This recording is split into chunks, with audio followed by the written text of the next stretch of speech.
नंद बाबा के मन में भाव आवे, जी लाला यशोदा मैया ती लिपट के सोवे, उन्हीं के पास ही सोवे, कभी मेरे पास ना आवे। नंद बाबा के मन में भाव आवे, हे विधाता अगली बार मोए मैया बना के भेजियो, क्योंकि मैं तो बड़ो संकोच में रह जाऊं, लाला मेरे पास आवे ही ना है। ठाकुर जी नंद बाबा की मन की बात समझ गए कि बोले बाबा यूं सोच रहे हैं लाला मेरे पास ना है सोवे, आज मैं बाबा के पास सोऊंगा। तो आज ठाकुर जी बाबा के बिस्तर में घुस गए और बोले बाबा मैं आपके पास सोऊंगा, और ठाकुर जी ने ऐसे अंक में भर लिए। आज नंद बाबा के प्रेमाश्रु छलक पड़े, मेरो लाला मेरे पास सो रहे हो। यशोदा मैया को नींद नहीं आ रही, बार बार उठ के देख रही है, बोले लाला यहीं दे दो, मुझे तो नींद ही ना आ रही आके बिना। नंद बाबा बोले आप रोज सोती हो, आज मेरे पास सोन दो यार। लेकिन वास्तव में ठाकुर जी नाटक कर रहे थे, ठाकुर जी को नींद नहीं आ रही थी।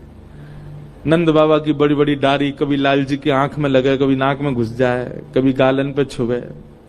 रात में जैसे ही नंद बाबा को गहरी नींद आई, चुपचाप ठाकुर जी हाथ खोल के निकले और यशोदा मैया के अंग से लिपट के सो गए। सुबह जब नंद बाबा उठे तो बाबा को संकोच भयो, बोले लाला रात में आयो लेकिन चलो वो मैया पास ही।